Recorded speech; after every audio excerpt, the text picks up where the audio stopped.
Hey, everybody. Welcome to the Aeon 14 podcast.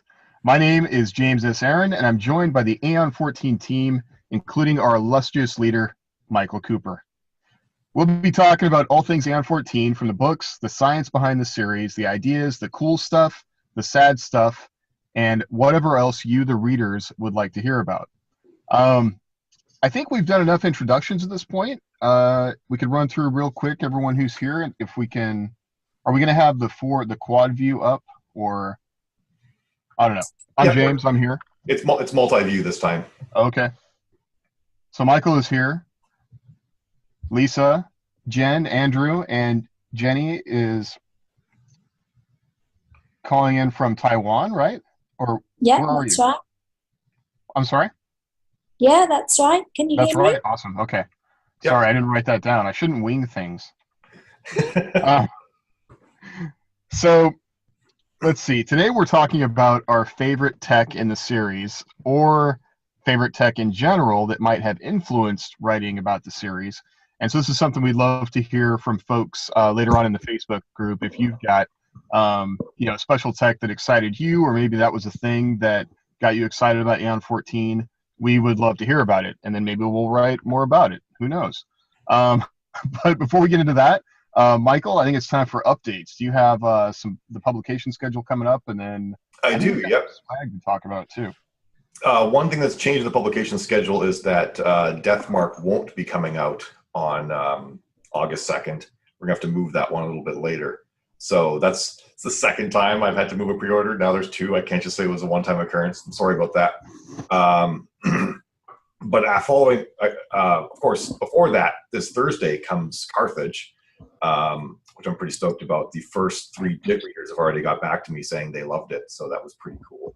So Carthage, and then after that, on the 12th, is the Proteus Bridge, which James has been putting together, and I've been going through it as well. And I gotta say, the first 50 pages takes place from the point of view of a parrot, which I think is fantastic. It's like I was like, is this going to be interesting? But it was really good. It was really engaging.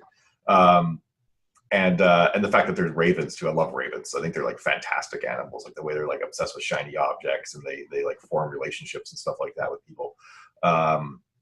So there's that that's coming shortly afterward, and then following the Proteus Bridge will be Proxima Centauri, with possibly the most sinister, evil bad guy that Aeon 14's ever had, courtesy of Lisa's twisted mind.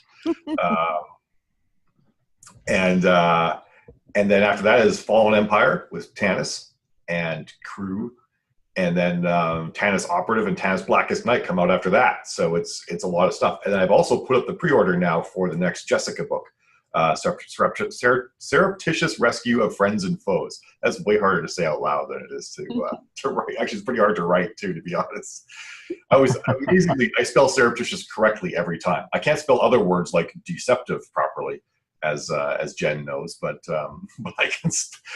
I wrote when I did, so the segue now into the art book that's coming out, hopefully just in a couple of days. I wrote a lot of the text in Photoshop, and Photoshop is, at least for me, it's very jerky when you're writing text, and it doesn't always pick up all the letters. Mm-hmm. And I also transpose letters a lot, and Word fixes all of that for me, and Photoshop doesn't. So there was some rather amusing typos that I had made in that Jen found. My favorite one was subsequently. Yeah, I don't know what that was. SUBSCRQ. Yeah. There were entirely new letters added to that word. I go through keyboards pretty quickly. Like I wear out keyboards. I haven't learned how to. I got some really fancy keyboards. I haven't learned to write on them properly yet. So I'm using a Microsoft Ergo keyboard, and I burn through one of these things probably like every 3 or 4 months too. Like this one, the left space bar is pretty much gone now. I have to like hit it just right for it to work. Wow. There's one keyboard I really like, but the problem is that their keys keep dying on me as well. So it's just like, maybe I'm just too hard on keyboards is what the end result might be. Although I think most keyboards probably aren't made for people who write like 1 to 2 million words a year. Are you typing like a Muppet where you're like... That might actually be happening too. Just a lot of this. A lot of curve it. That might explain it. So the art book came about because a lot of the fans were talking about how they almost never even see the covers for books. And if they do, it's just a little black and white thumbnail, because they pre-order, the next book on their Kindle, and it gets delivered when it comes out, and they see the little thumbnail, they open it up, and they never see the cover again. They never see a nice large cover. They never see it in color. They might see it in the Facebook group if I post it there, but they don't really have it around a lot. So this was a way to get it so they could actually see the full art for a lot of these books. They could see the fronts of the covers, the backs of the covers, without any text on them as well, to really get a feel for the art. Because Andrew does, and the other artists too, do a lot of work to make, these covers are art before they're covers. So that's going to be 75 pages. It's going to actually go through the progression of a lot of the covers, where they started out, even like the really crappy self-made ones I made back in like like 2011 and stuff like that, and all the way up to where they are now. And it's also got a brand new image that's never been released before on anything that Andrew's doing up. That's going to be in it as well. That's going to have it's actually going to have 5 characters on it. So and that one's going to be a full spread too. So a lot of covers of course are shifted, so everything's over on the right hand side, but this one's going to be like a piece of art that is designed to be a full spread.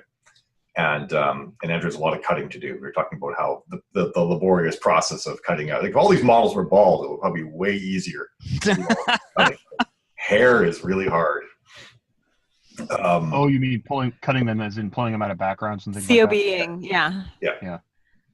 Because I'm obviously, it's a lot easier to do if you're making low res images and whatnot, but these are high res images that have to print nicely and look good on HD screens. So they take a lot of work. So that I'm hoping will be out maybe even as early as Wednesday. But it'll take me a little bit for me to get a proof. So I'm debating as to whether or not I just put it up, people can order it, or if I wait until I get a proof before everybody can see it. I think I might just put it up. People can order it if they want. And if it's not a 100% perfect, I apologize, because I've never done one of these before. But we're pretty sure it's going to look good, because Andrew's seen some that have been done through this company, and they come out nicely. So it should be good. Well, the price was pretty good on that too for an art book, right? It was $19.99. Is that correct? $19.99 for 75 pages. A full color. Yeah, a full color. That's pretty impressive. Right. Yeah, actually, I've realized I don't know why everybody doesn't print everything for this company. Like I got the OutSystem large print edition, which is basically 500 pages. It's like a Reba printer paper. It's 500 pages, 8.5 by 11, and it was like I can get copies of it for $8, which is almost less than it costs you to get printer paper, which is kind of funny. And it's got like a massive full color cover. It's like you could beat somebody to death with this thing. I love art books. I buy Dark Horse does one for like almost every video game that comes out, and so most recently I got the Prey art book for that video. Gorgeous.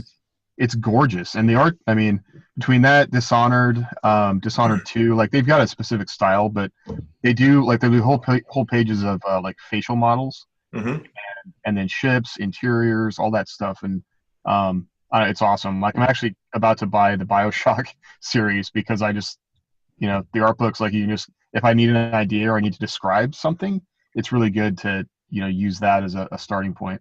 Yeah, that makes sense. I wonder if they have one for Mass Effect. I would buy that. They do. Actually they do. I've not looked those up, but I need to. Yeah. So this first one covers the Intrepid Saga, the Orion War books up till now. It covers the Perilous Alliance books, the 5 of those, and then all of the Perseus Gate covers, of which there are 11 now. So all of those are in there. And then the next one will be a lot of the other series. It'll include, Jenny's series, Lisa's series. It'll have the Hans Assassin books. Lissa obviously will be in there. Rika, and then the Tanis Origins books, plus a couple other little ancillary things will be in that one as well. And then I'm also putting in like some of the concept art, the original drawings for the Intrepid and stuff like that are going to be in there too. So a lot of different stuff that will be what people can see. It's like Jen's fighting with someone. Oh, it's just her pillow. She's fighting with her pillow. So that's coming.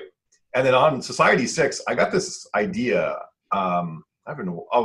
I was trying to see if I could make a USB stick with like the Intrepid, the Aeon 14 logo on it. And it turns out those things would cost like $12 a pop just for me to get decent ones. So I scrapped the idea because I just can't justify it. People don't get enough use out of a USB stick to drop $12 cost for me on one of them. At least in my opinion. I've like reamed of USB sticks I looked at once, and now they sit in a drawer, probably filled with viruses and stuff like that. But I made this really clean Aeon 14 logo, and because you can only do monocolor on those things, and I thought, what if I started made some silhouette type shirts and stuff like that? So what I ended up doing is I took that idea and I made like a Legend of Tanis logo and some silhouettes of Tanis, and I came up some pretty cool shirts and whatnot on Society 6.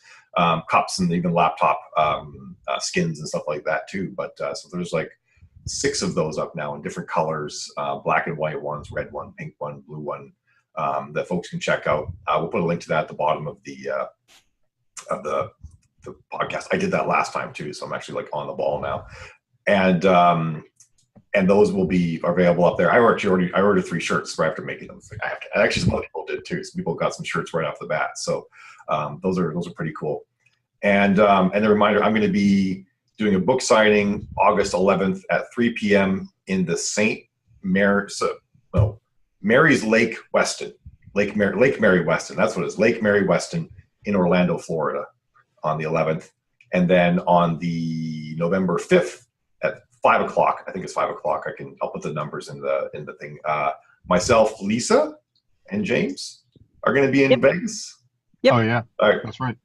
Lisa, I don't know if you were 100%. So I am. You're going to Vegas. Are you going to be in Vegas this year, Jenny? You were there last year. I'm not going to be there this year, I'm afraid. No, can't make it. Bummer. And Andrew will be there as well. I should be there. Yeah. So okay. I've not booked my flight yet.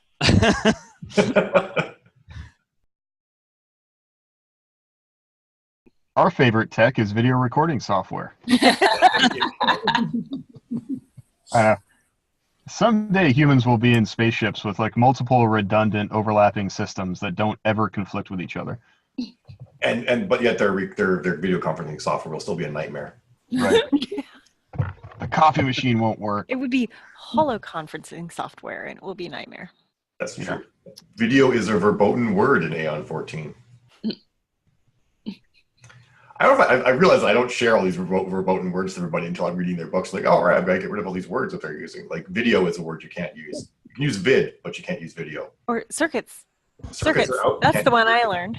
Yeah. This week. Yeah. Well, because you talk about like an AI's brain circuits, it just makes it sound like it's like a robot from Lost in Space. You know? Well, what's weird is that when you talk about human brains, it's neural circuitry. That's the terminology. But it kind of, unless you're in the science of it, you wouldn't get it. So yeah. I try to use words that don't. I specifically try to avoid words that sound like Star Trek, and I also try to avoid using words that sound like 1950s books, basically. Like you're watching like the original Lost in Space. You're talking about Daleks or something like that. That's why, for example, ships never cloak in Aeon 14. They stay stealth. Mm-hmm. Cloaks just sounds too Star Trek, and I want to like make sure the mental imagery that people get is unique and not related to something they already have. That sounds like stuff for the podcast, though. Well, that sounds like a nice segue into the topic. Sure. Should we just start? Just go from here? Sure. Yeah. I think we should, yeah. All right. I'll just cut out that question. Time to geek out. All right. So who wants to talk about their favorite tech first? Lisa looks very expectant. Do you want to jump right into the Bragg's Peak? Sure. I'm stealing yours. Why don't you tell us yours? Will you tell us your favorite? Okay. And we'll comment on it. So my favorite is one that I worked on with Lisa, which is why she's now made me talk. So one of the things I avoid doing in a lot of cases, I don't really get into the details about like what type of what type of thing a weapon is firing. Like I say, they're firing beam weapons.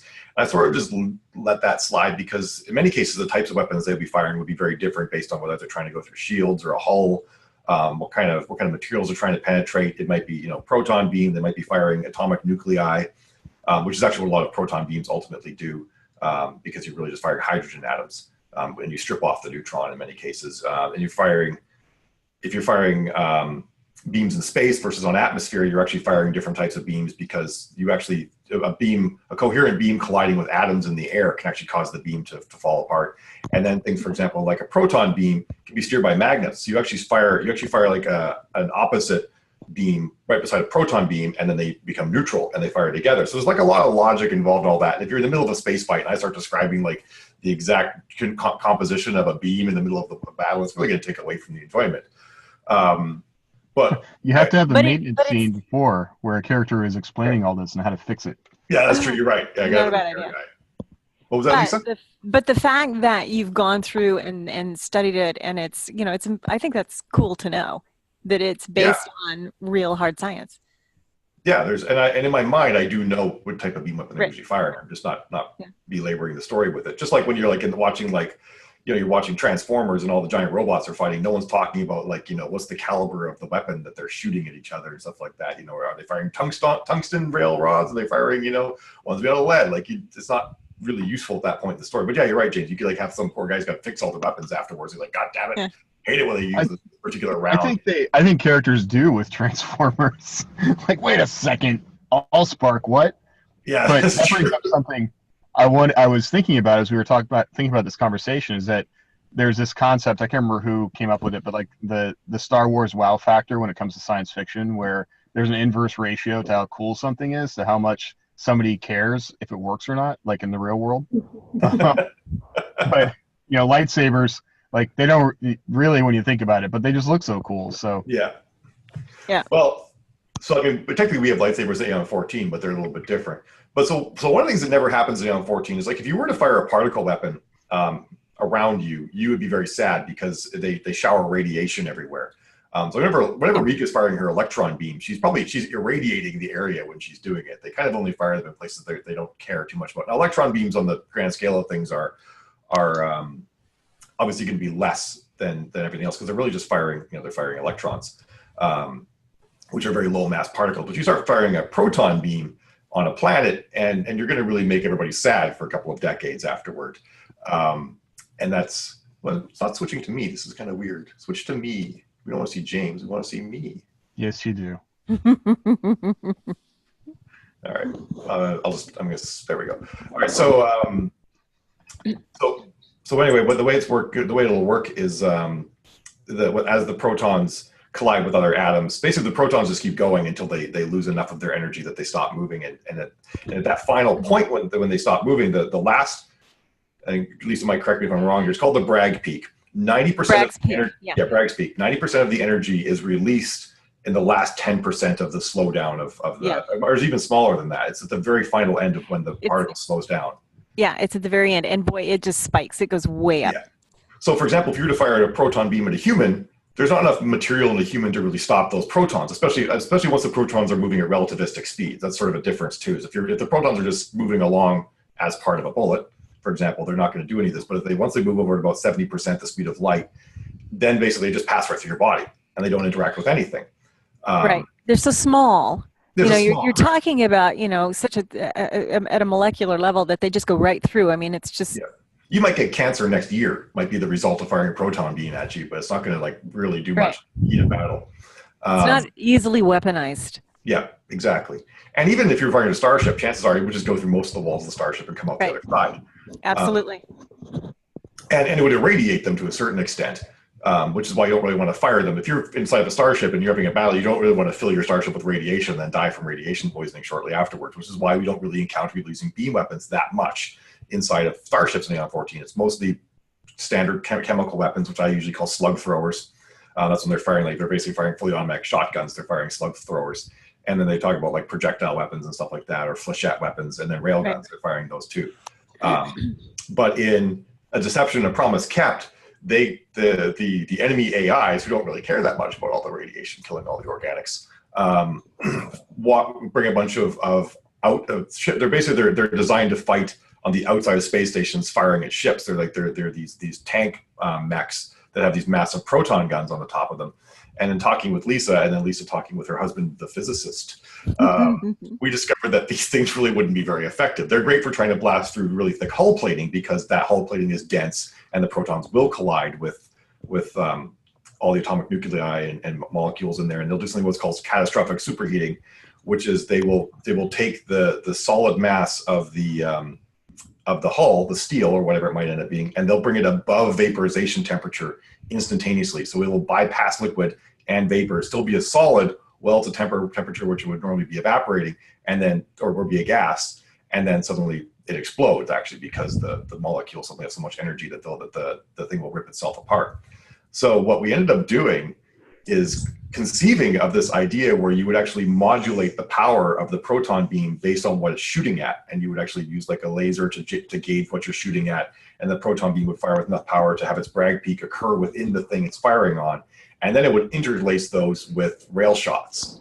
So you would superheat this stuff, and then it would fire rail shots at the material that's being superheated, and it would do this progressively as it marched through whatever it was trying to get. It's kind of where we landed.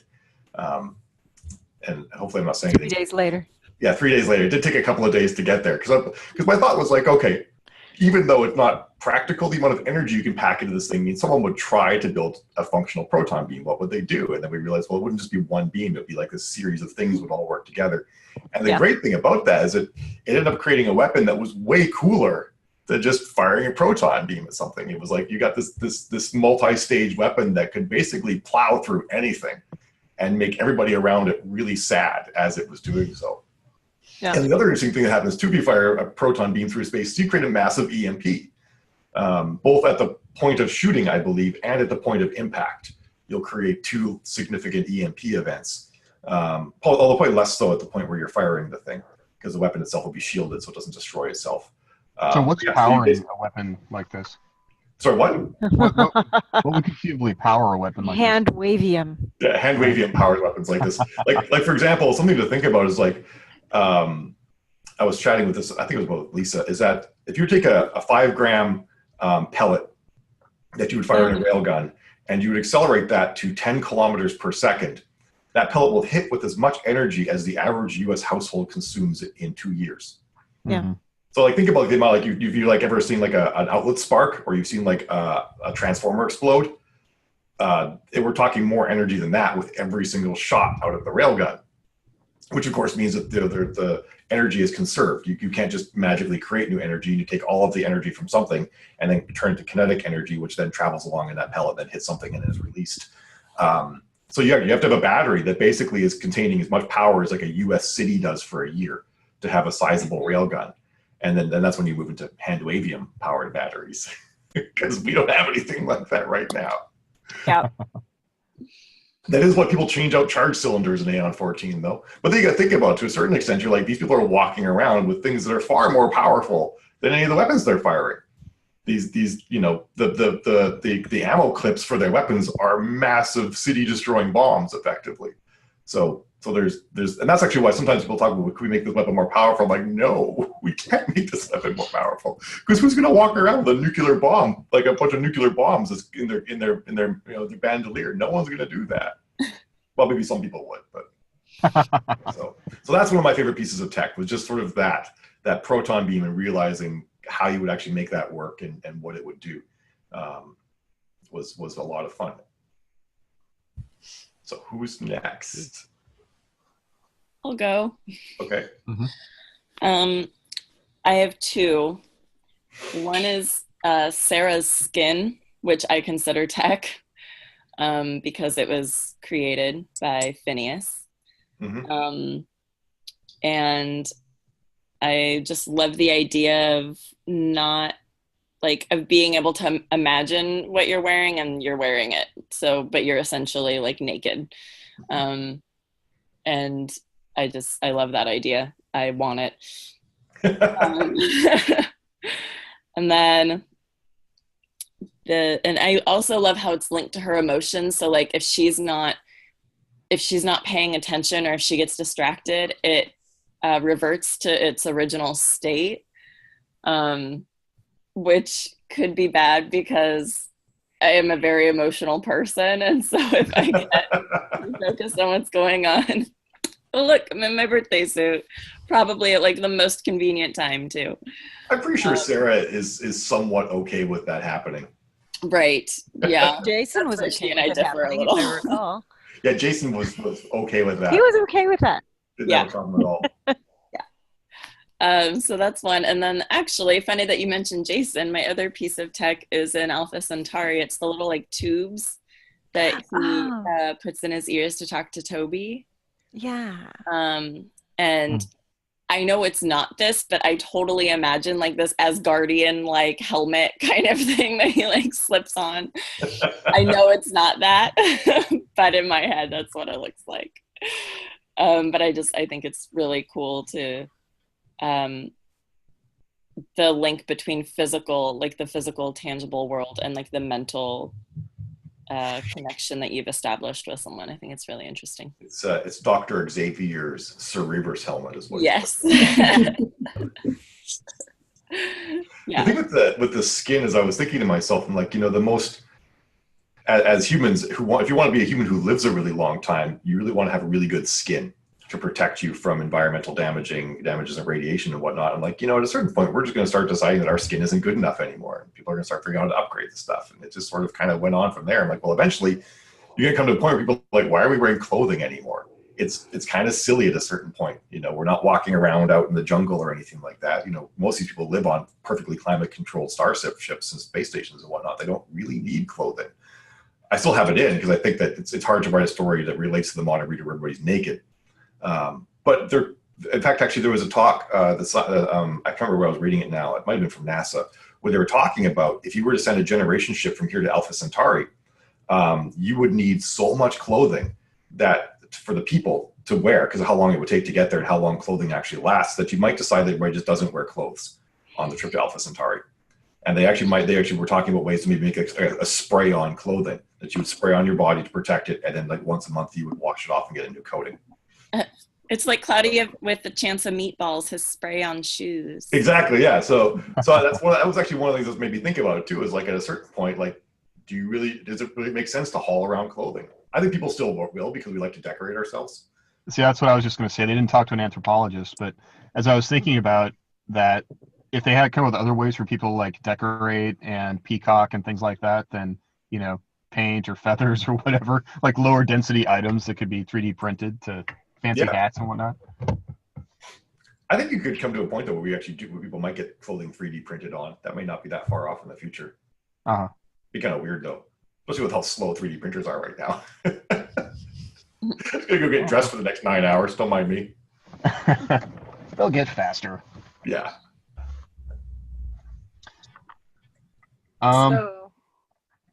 Who wants to go next? I'll go next. Is that okay? Mm-hmm. I was going to say something that's really so basic. I'm not sure if it even counts as tech. It's so integral to the series, the entire universe, is the brain connection. The link. You took mine, Jenny. For the characters. Because I like it because I think that's the first time that I've read that used so extensively in a series. I'm sure, obviously you have telepathy in science fiction, but I don't recall reading a series where that's actually a standard tech for everybody to be able to talk to each other mentally. I like it because I think it's extremely realistic. I think like a lot of Michael's tech, it's based in reality because we're already, through our devices, connected far more now than we were even 10 years ago. People have a problem with turning off their phone or whatever. So it's obviously something that humans really want. We want to be able to talk to each other 24/7 if we can. And I think it's something that has a kind of subtle effect on the relationships between the people in the series that I think will actually happen. Mm-hmm. I think that for one thing, it makes everything a lot more efficient because you just need to, instead of trying to contact somebody, you can just contact them even if they're on the other side of the world, like we're doing right now. Mm-hmm. And I think it makes people closer as well, because although they can shield their inner thoughts if they want to, the ability to be like mentally as one with somebody else is there if they want that too. So it's kind of a really, I know, like a lot of the tech is all about weapons and spaceships and everything. But I like the tech that's to do with the human relationships. So that's probably my favourite thing. And I think that's been one of the harder things to cope with writing in the series as well, because you always have to think, oh no, that wouldn't happen, because they could just say, no, I can just talk to you. Yeah. So it's been kind of challenging, but that's fun too. Yeah, you're right. I mean, it is definitely tech, and it's almost something that's overlooked because it's so ubiquitous in the series now. It's like, well, yeah, they all have the link.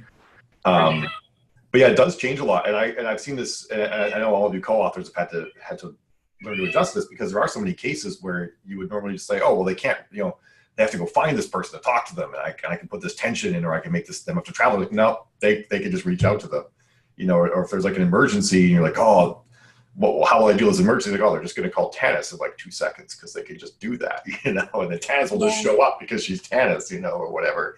You kind of have to you kind of have to work in like broken links, or like the quantum entanglement has been wiped out with an EMP or something. Yeah. In order to create that. Yeah, because I gave Rika a direct connection to Tannis in her brain anywhere in the universe. And then you had to break it in order to create the tension. Yeah, because otherwise you just call Tannis and say, Tannis, come get me. Right. All the other part of it too is if she didn't know where she was, it wouldn't have helped. Because quantum entanglement doesn't tell you where someone is; it just lets you communicate with them.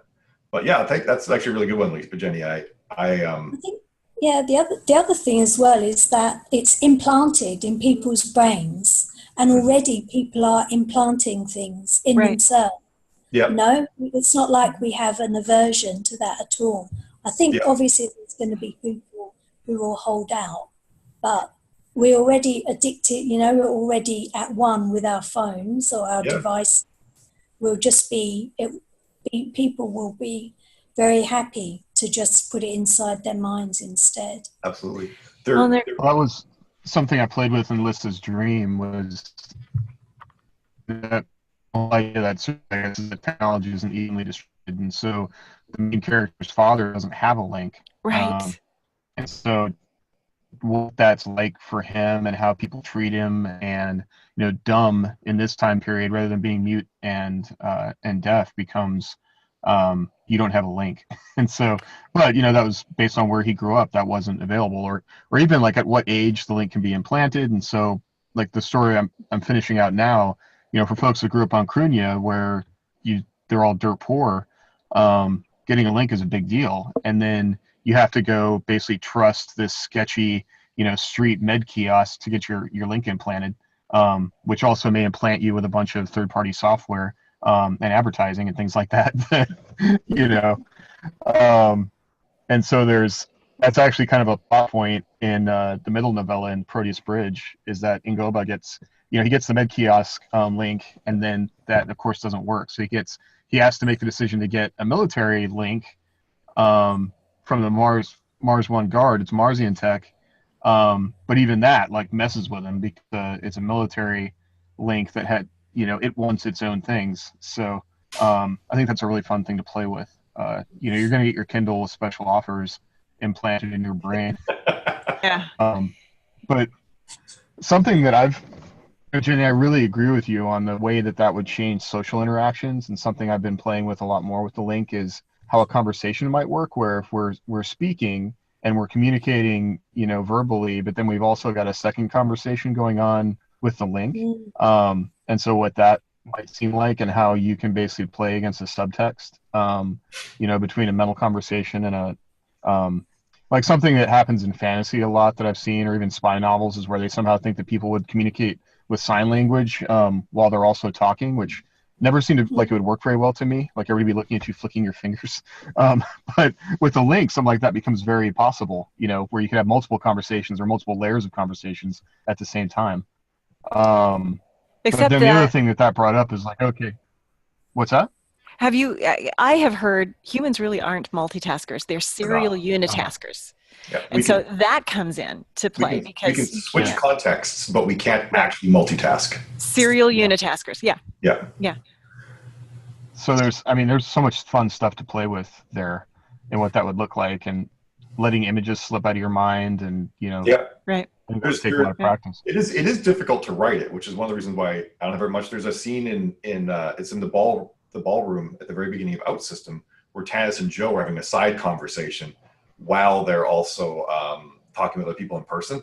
And that was one of the was like ridiculously hard for the narrator to do. But by the way, that's what I was just going to say. Like, go ahead. Well, I try and think about the narrative while I'm writing now, and so I'll mention when they switch back and forth to the link, even though visually I know you can see it when you're reading the text, but if you're listening to it, it's a different experience.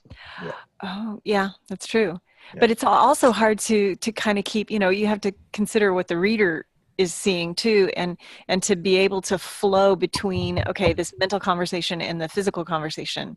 Yeah. It's an acquired ability to write like that. Yeah. Mm-hmm. The one thing that's kind of neat too that isn't really spelled out a lot in the books, but does come into play, as mentioned here and there, is that there are different types of links too. The really super basic version of a link, which Reese has, for example, in the Machete binary system, is really just a visual overlay. It's not much more than a contact lens. It's an image projected on her retina by projectors inside of her eye that then allows her to access information, and she can use eye gestures or whatnot to access the link. The slightly more advanced versions of the link all funnel information into your brain through the optic nerve. And that's what a lot of sort of the more middling characters would have for how the information goes in the brain. Because the thing is, your brain has parts of it that are dedicated to certain things. There's no part of our modern human brain that is dedicated to direct information assimilation. It has to come in through tactile senses, through our eyes, through our ears and whatnot. It's processed by an existing system. And then more advanced individual like Tanis actually has a different brain than we do. There's a part of Tanis's brain that is specifically there to handle information coming in directly from the link. And so that comes into play as well. But one of the things that does happen here and there in the books, and you'll actually see it in Proxima Centauri, for example, is someone's brain gets hacked through the connection in their optic nerve.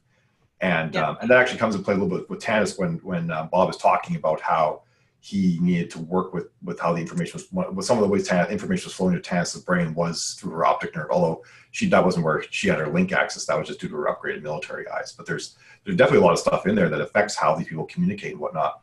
And there are points in the books, and I don't call them out too much, but there are points where people actually aren't physically present, but they behave as though they are because they're seeing each other as though they're physically present. There's a scene in Outsystem where Tanis and Joe meet, and Joe isn't there, but I wrote it as though Joe was there. But he was actually somewhere else, and she was just seeing him as though he was there. But I don't call it out because I don't think it would be something that people would call out. It's like we don't talk about the specifics of how a cell tower works every single time we would write a cell phone in a modern book. It's just there. Use your cell phone. It just works. You write it. You have to write it to a certain extent from the perspective of the people. And they're not thinking about all these things all the time. They're just thinking about using them, not about how they work. Yeah, I think what I was going to say, Jenny, is I don't know that there is any other science fiction that uses telepathy quite as much as Aeon 14 does. The only things come to mind are Anne McCaffrey's Pern books, where they use it a lot. 70s and early 80s. SF had it a lot more, and then gone out of style. I can't remember. Mercedes Lackey wrote that series back in the 70s and 80s with the owls. It was a fantasy series. And I can't remember what it was called. She actually wrote there's like 20 novels in the series. Vandemar? I don't remember owls, but Vandemar is her big series. I remember there being a bunch of owls. Owls featured really heavily in it. And the owls are telepathic too, if I remember correctly. Maybe someone will correct me on this one. But yeah, you're right. Like there's stuff like that would happen. But even then it was the elites. It wasn't everybody. Mm-hmm. So yeah, it is sort of different. I mean, it's different in James's time too, because not everybody has a link in James's time, but in Tanis's time, everybody had it.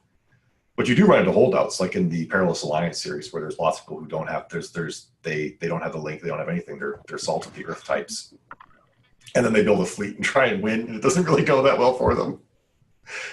But I know that there's lots of places where you still have to explain. Like I'll make a note or something in the margin, and you're like, okay, well with the link, blah blah blah, and I'm like, oh right, okay. Like I don't know how it works, and so it seems like there's holes when I'm reading it, because I'm like, well wait, how is this possible? And you always have an answer for me every time, but I know it's like fleshed out in your mind.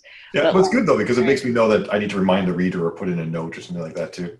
Like that was one of these was in Jenny's book. There's a period where some folks are lost, and it's like, well, how do they know where they are? It's well, they've got the link.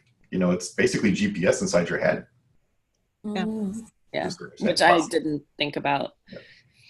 So like that, and like the Quancom blades, I'm like, wait, what are you talking about? Yeah. Yeah. Well, I think one of my favorite, well, aside from the Bragg's Peak, aside from radiation, optics, I think is a really, really cool. It's something that I'm really fascinated by. And so that kind of, the physics of light and reflection and refraction and Compton scattering and all that comes into play with things like Tanis's shimmer suit. And then the stealth cloak that I put Jason in, and you have all of this, and we're seeing this kind of technology right now with the kind of how they're taking the unique optical properties of graphene at the 2D level, what they call few layer graphene or FLG. They're so we're kind of starting to see it, which is cool. And we're starting to see how it can deflect heat, but you always have to deal with, it's the whole concept of, oops, there goes my phone. The whole concept of you've got to power it, and then if you're taking heat away, the heat has to go somewhere. It's again conservation of energy. So they had a concept way back, I don't know how many decades ago, called a Peltier suit. Where it drops heat eggs. That's pretty cool. And so I thought that was kind of fun to play with, but that's kind of the precursor to, the shimmer suit, I think. Yeah. Which I think is a pretty darn cool thing. And I think that sort of thing would happen. And of course, then the question is, well, how effective is it in different ways? Like, for example, a lot of like the shimmer suit, they're ones that only work optically, but then you can still see the heat and whatnot. And then you're like, right. Okay, well, now about if I'm someone like Tanis, you could actually see air currents moving. Yeah. If you had good enough optics. Someone actually called me out in that in a review and said it sounded ridiculous. I'm like, no, if you have an IR camera, you can actually see air currents if they're different temperatures. It's something this technology we possess now. So have they not seen Predator? I know, exactly. Yeah, exactly. I mean, the Predator had it, so of course. God. Like I said, every time I fly, I feel it. Yeah, because exactly. if you go from on a summertime day, if you fly over a river, it's like a washboard effect. Or you're for like a mall parking lot. I think it's gotta be really hot. Exactly. Yeah, and if you've ever seen a mirage on a highway, if you can see it without the enhanced vision there. Right. So obviously these things are all possible. And then the other side of it too is like from an optics standpoint, you can see magnetics. Like birds can actually see where the magnetic pole is on the planet. The sky has a different hue based on where the magnetic pole is. And that's actually how birds steer when they migrate. And they've actually, Lisa was showing me some images where they've now actually managed to pick this up and see what the world looks like to birds. And it's pretty wild that they can actually navigate. That's how they don't have like they have a compass inside their heads. They can just simply see where the magnetic fields on the planet are, which is pretty cool. But then if you think about stealth technology, well, now you're like, okay, well, I have to make it so my stealth suit doesn't block, because it's one thing to reflect, heat or something like that. But it's another thing entirely, which I guess you don't want to do for stealth. But it's another thing entirely to pass through everything that was behind you at the same intensity. And that's why, for example, the ISF has better stealth technology, because if there's a pulsar halfway across the universe behind them, they can actually bend the light and the energy of that pulsar around their ship and not deflect it. If you fly in front of a star, you have to take all that light from a star and bend it around your ship and have it come back at the exact same spot. That's why stealth is hard in space. But when you're dealing with just a human's eye, we're probably not that far away from it. Just in case the video didn't switch to Lisa, her microphone was just attacked by a cat. Kitty has had enough. All right then. Sandra, do you have anything? Yes. Right, let me calm myself. This was Faraday, by the way. So Faraday. Yeah.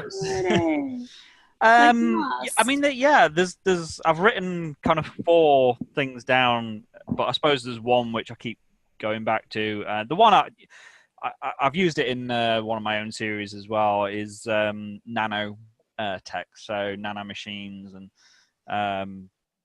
the potential of what that can do. I mean, obviously you see it in the Aeon 14 books, you see it kind of used to heal people, and when they've been shot up and taken wounds, which would would kill anyone today. And yet, they just set them nano machines on it, and within moments, they're stitched back together and up and walking again, and that kind of thing. And there's just so much that that potential kind of in that tech that's just pretty cool. I like that kind of thing. And Andrew, Rejuve is part of that then. Yeah, I suppose so. Yeah, I mean, I suppose it depends on how advanced the nano machines could be. But I mean, if you're talking about them kind of rewriting DNA and that kind of level, then yeah, I mean, I suppose anything's possible, really. And then you've got the whole thing of the grey goo kind of apocalypse stuff, which comes along with that. So it's both something which could be very, very beneficial to us and give us all sorts of cool things, but there's an inherent threat in that it could, destroy an entire planet if it gets loose in the wrong way, or it's got the wrong programming or whatever. So yeah, it's an interesting thing to think about and how it affects just day-to-day life, I suppose, your characters and how they interact with the world. And that probably also plays into things like the link, and all these other things, which, are they able to control the nano that's in them, or is it something which is kind of working separately? I mean, obviously the AIs can control it. And I mean, I'm not up to date with all the books that you are, but I mean, one of the recent ones I read was where Nance was chasing one of Tannis's daughters. I forget the name now. And you've got the kind of tendrils of nano coming out and kind of trying to invade her and take over her and that kind of thing. It's cool. Yeah. The university where I work is a nano lab, and so I'm down there, I don't know, every month or so, and just thinking about the nano blood-brain barrier and how, like, we could all be infected with nano right now and not actually know it. Oh, really? Yeah, it's pretty small. I mean, the interesting thing, like, for example, is we do have nanotech now on Earth. It's just not bots. We don't have machines that are that small. But for example, like every computer, the transistors inside of the processor on your computer are 15 nanometers, which is about the amount of space there is between an atom, a couple of atoms. Like, we're talking, like, that's the size of a transistor. It may only consist of a couple of atoms, actually, depending on the density of the materials being made out of. Or viruses, for example. The reason why we can't see viruses is because some viruses are not significantly larger than atoms. They're like 20 or 30 nanometers in length, which is pretty ridiculous if you think about, like, a virus can actually be some sort of semi-living organism thing and is not much larger than atoms. Now, it depends on the atom, too. For example, like, uranium atom is quite large, and a proton, a protium, a helium atom with only one proton and electron is quite small. The spacing is different and so on. But yeah, it's pretty neat to think about, like, that we could have tech that small and what it could do. Which is also where I got the idea of having the AIs interlaced in someone's brain, because the brain is actually full of a lot of empty space, molecularly speaking, because there's lots of space between molecules. So the AI's brain is actually interwoven for the human's brain. And human brains are weird too. They're actually like these big long sheets. They're all folded up, all funny, which is kind of all crumpled up. Yeah. And then the thinking part is only on the outside of the sheet, which is all rumpled up, and then inside are all the axons that connect with everything, and basically the brain meat, which is both the meat of the brain and where the brain meets up. Both of those things together. And every neuron has the axon. I don't know. Sometimes I kind of wonder, like, why do we have dendrites and the axons? Axons. I would say axion, but they're axons. But it's kind of interesting, like, how they perform different things and how what they all connect to and whatnot, and just. Most of the brain is just, like you say, it's just wiring. It's just all these different things just all connected to each other. So I figured, hey, just put an AI in there with all that. There's enough room. Because it's all nano size at that point. Just run everything in there. And get rid of that. I guess this is a good transition to my favorite tech, which would be AI. But we, like, right now, a lot of the theory around AI is like, well, let's just throw deep learning at the web and have AI figure itself out, right? Or something like that. Sounds like the worst idea ever. I know, but that seems like the evolutionary model where our brains kind of the same thing. They evolved over time to respond to multiple different stimuli, and now we have this brain that we don't fully understand and probably does a lot of things that we don't even know about.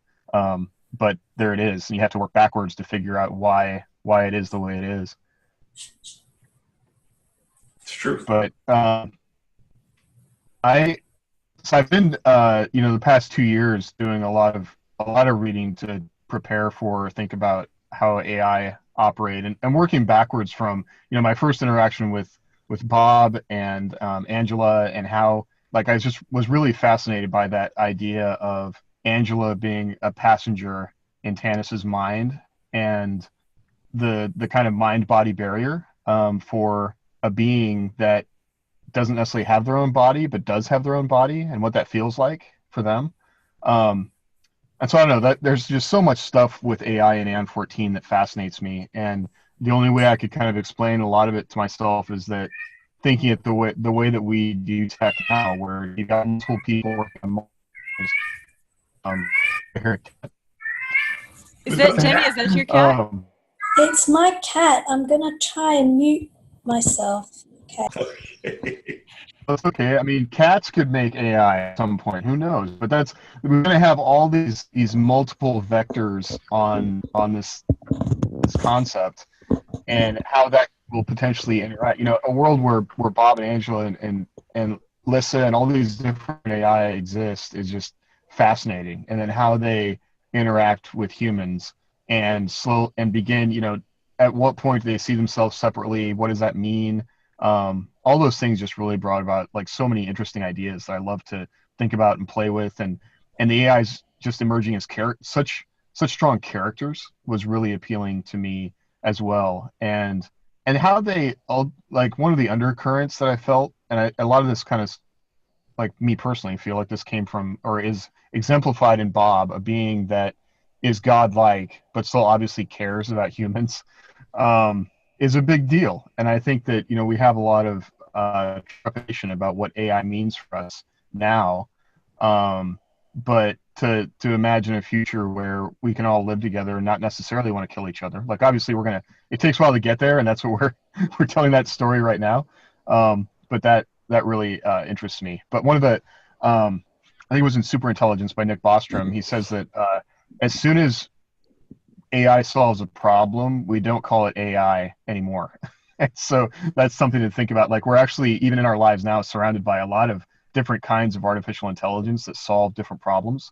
But we don't think of it that way. And so, envisioning what that's going to look like and what consciousness looks like in this future is all stuff that I find really fascinating. So that's I guess another, I was going to talk about the link and about AI, because those are just two underpinnings of the whole world that make things really interesting and exciting.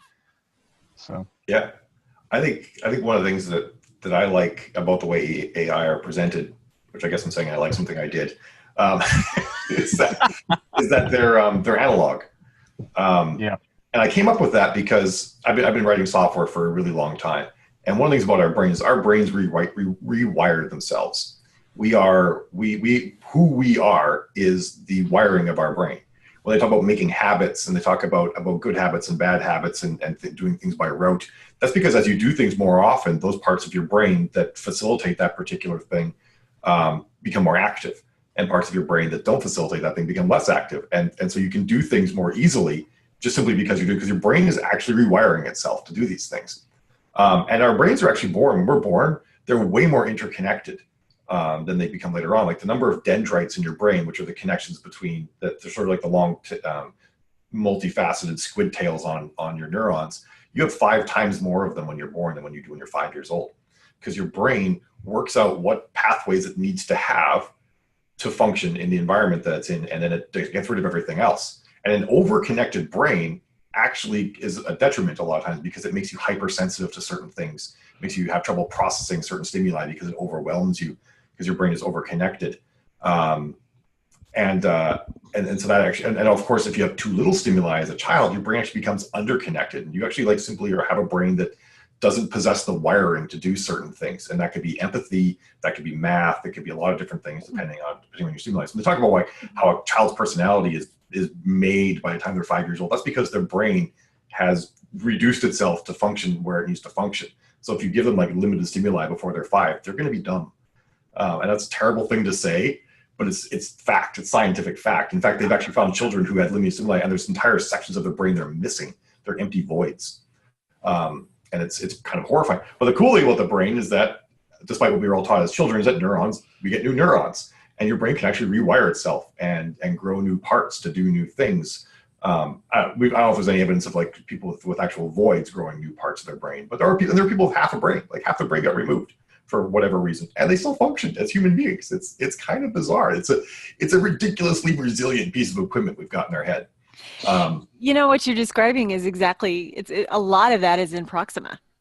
Mm-hmm. Yeah, well, I know. And the brain's it's really fascinating. Yeah, it's a pretty cool thing. But the interesting thing about our brain is that, so the reason why I bring all this up with it relates to AI is computers can't rewire themselves.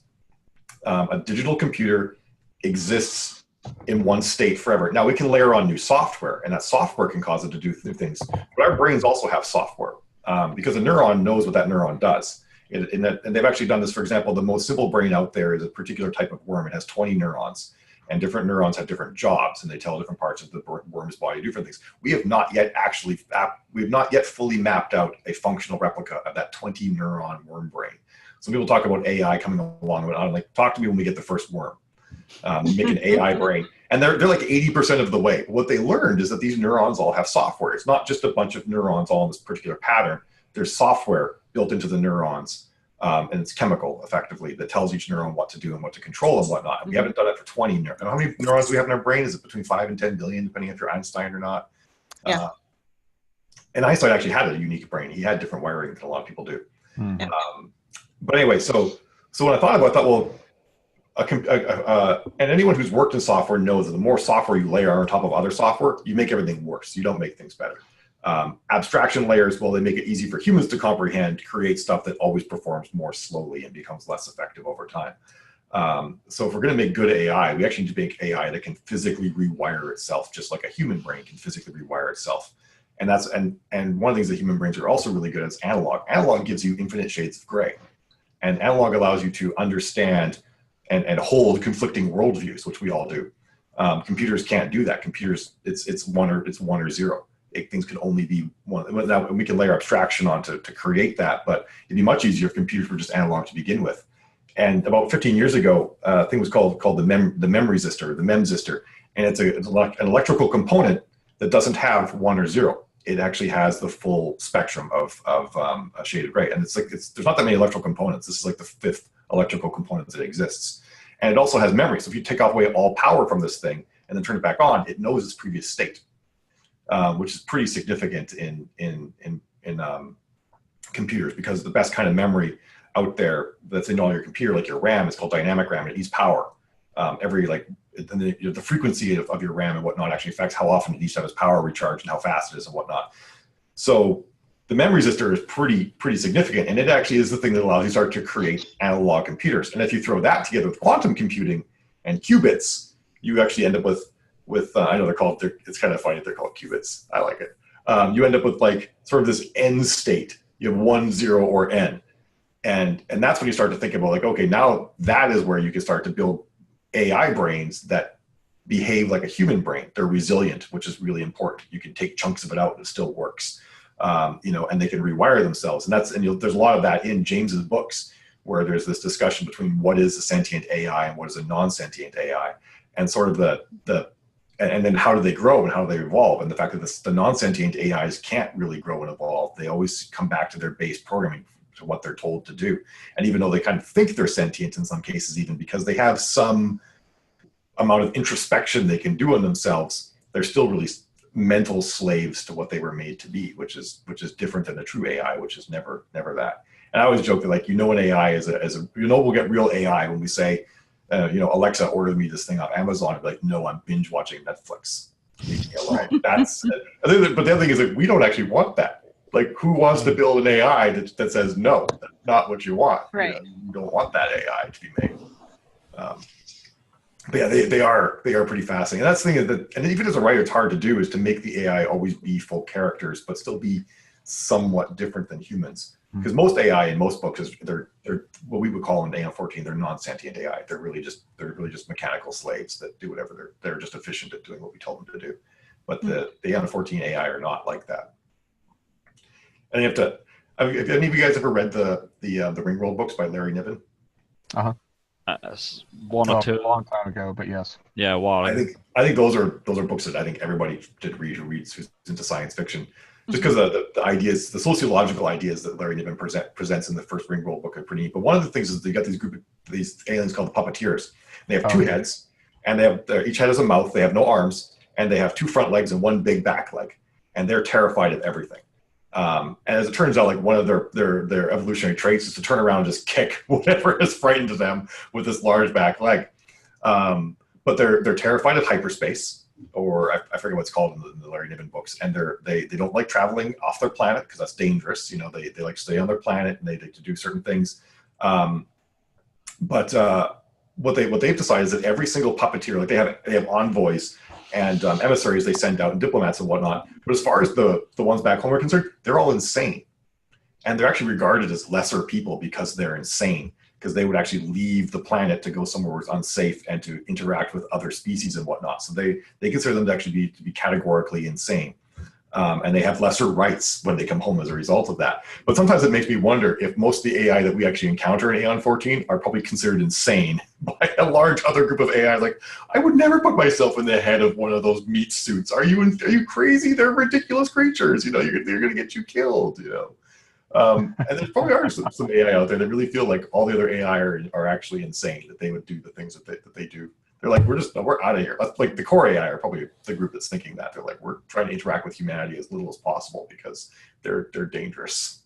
I don't know what I was answering anymore at that point, but I just wanted to Well, no, it's a great point. The whole consciousness thing with AI is really interesting as well. I mean, you know, if you think about what would happen when the first technically conscious AI comes about, I mean, how will humanity react to that, and will we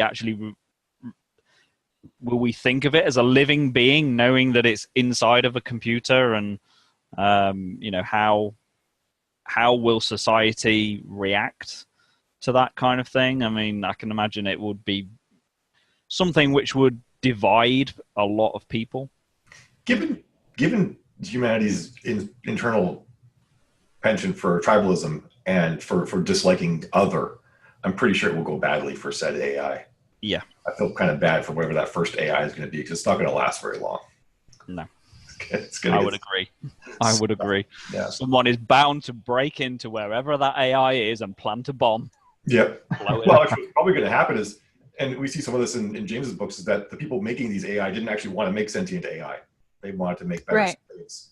And so they wanted weapons. Yeah, they wanted weapons. And so, of course, they have no problem killing any of the sentient AI that they consider to be a threat. And I would imagine that really and something that's hinted at is the very first sentient AI that were ever created were killed instantly. There was lots of research that would have been done that would have created sentient AI long before, because James's stories take place about 200 years after AI really started to show up, and most of them were just killed because they didn't want them. Because you know, if you're putting all that money and energy into trying to build a better non-sentient AI, the last thing you want is something that suddenly has rights and can say no. It's saying no. Yeah. Maybe it's a bad way to look at it, and it kind of sounds awful to say that, but I kind of feel like that's how it would go. Just like if we found that the primates were about to suddenly rise up, I'm pretty sure that we would put them down.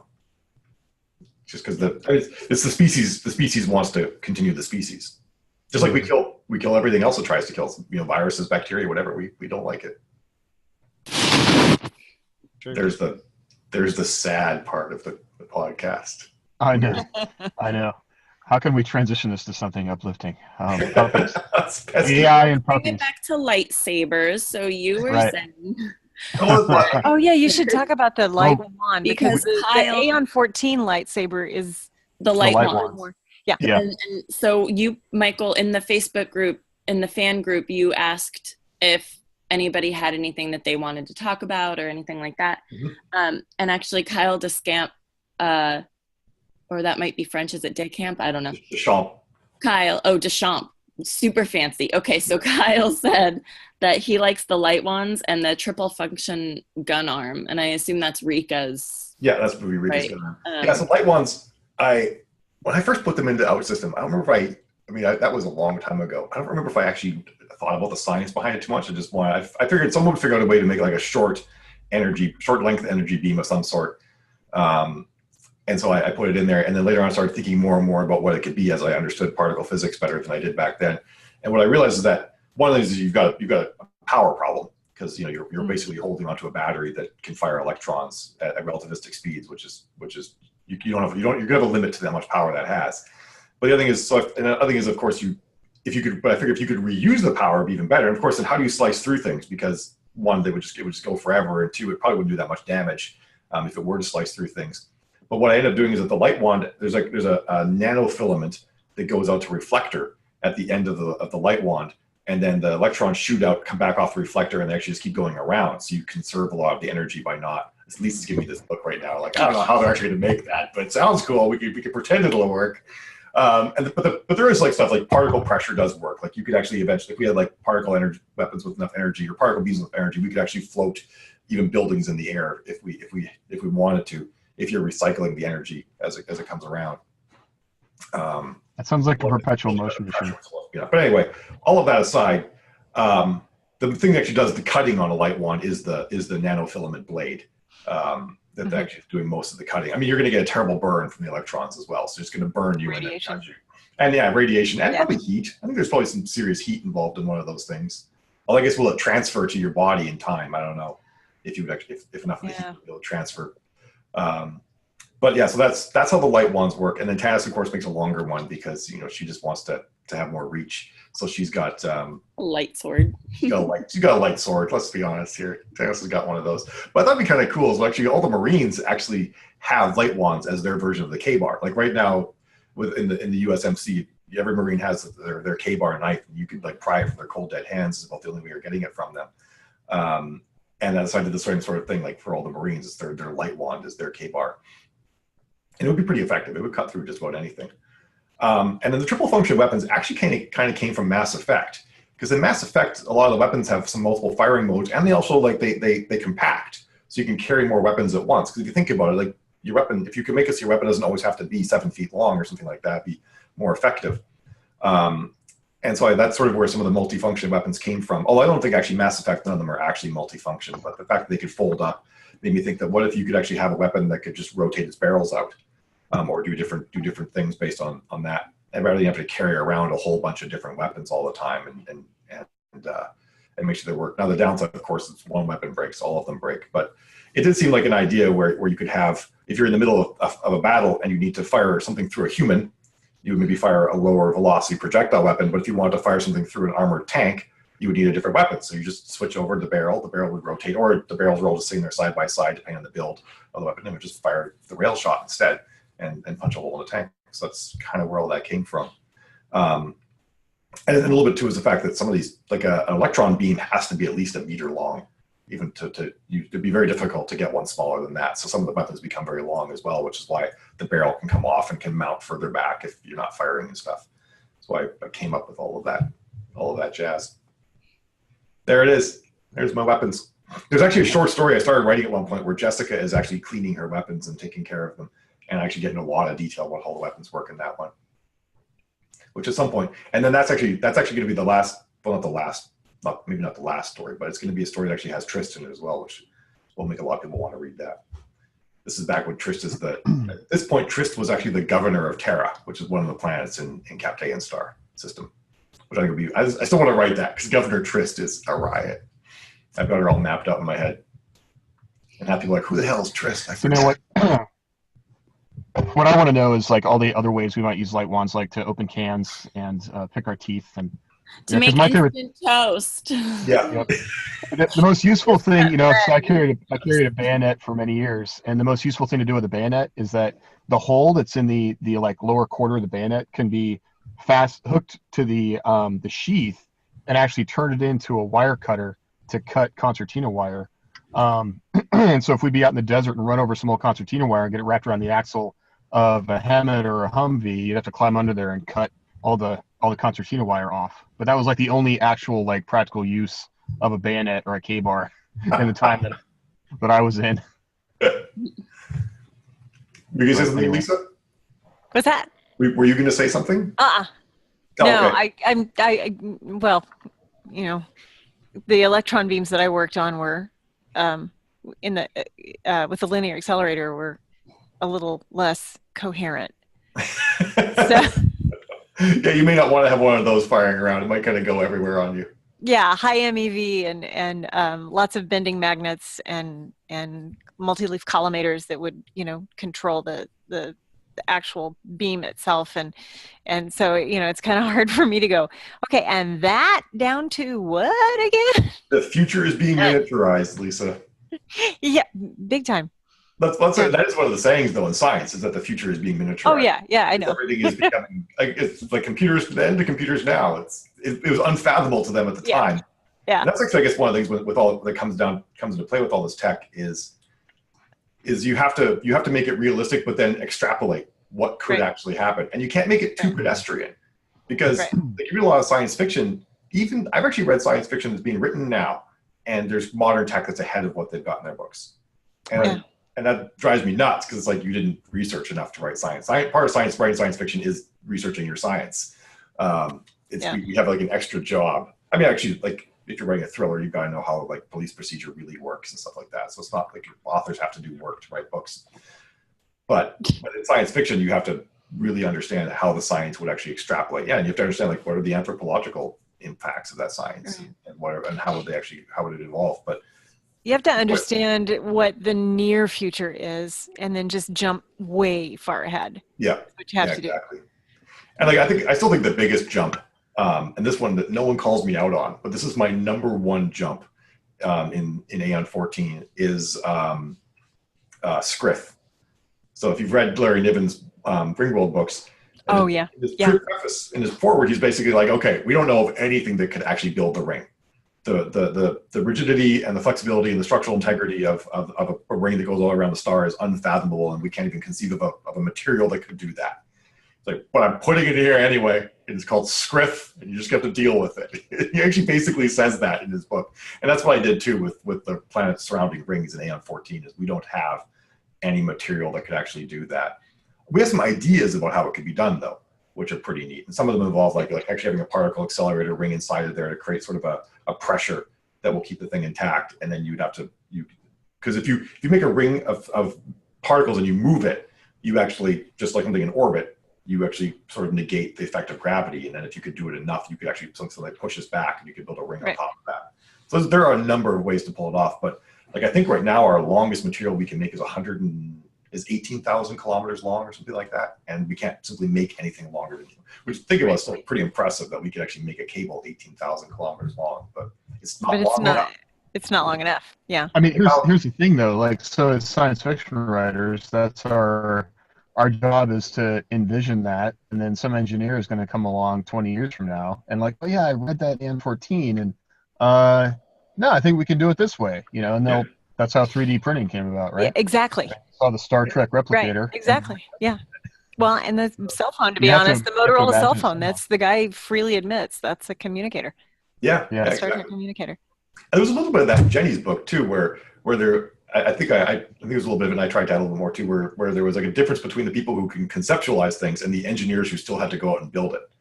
You know, where you actually saw, and actually in this case maybe it was more the biologists, but you actually saw the people like, okay, we're great, we've got a new planet, but you can't just like load the ocean up with organism XYZ, otherwise you know, they'll starve. They need all these other organisms to feed upon and whatnot. And it's kind of fun to have the technology. It's a huge way. Yeah.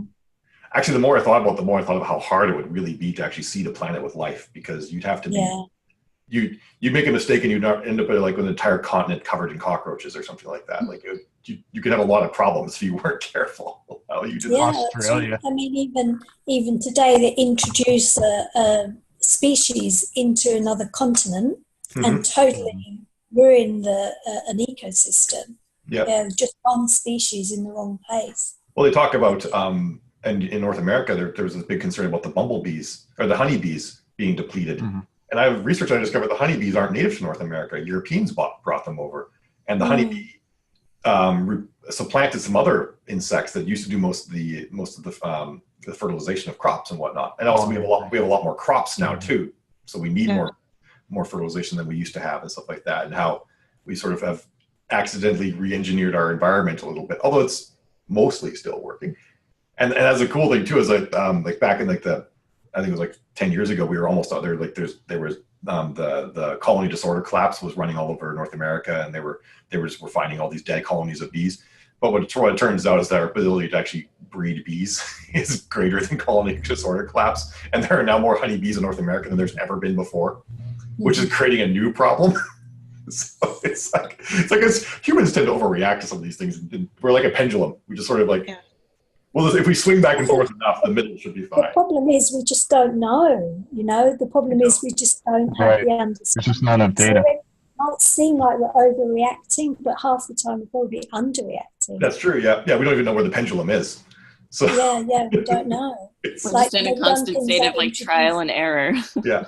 That is one of the big things in Aeon 14, though, is that in theory, the NSAI can model things well enough that the variables for a lot of the stuff will finally be under control. We can actually look at enough variables to really understand what would work. It's a lot of variables, though. It's, which is why James, like, for example, in Lissa's dream, there was an AI, one of the biggest AI ever made, who existed only to control an artificial sun.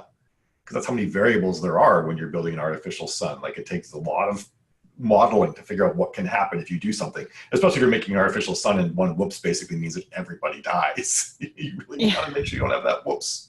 And the reason why Bob was actually so powerful was to control the Intrepid's engines. That was his main purpose, was to manage those engines, because I worked out the amount of thrust involved in actually moving the Intrepid at any reasonable speed.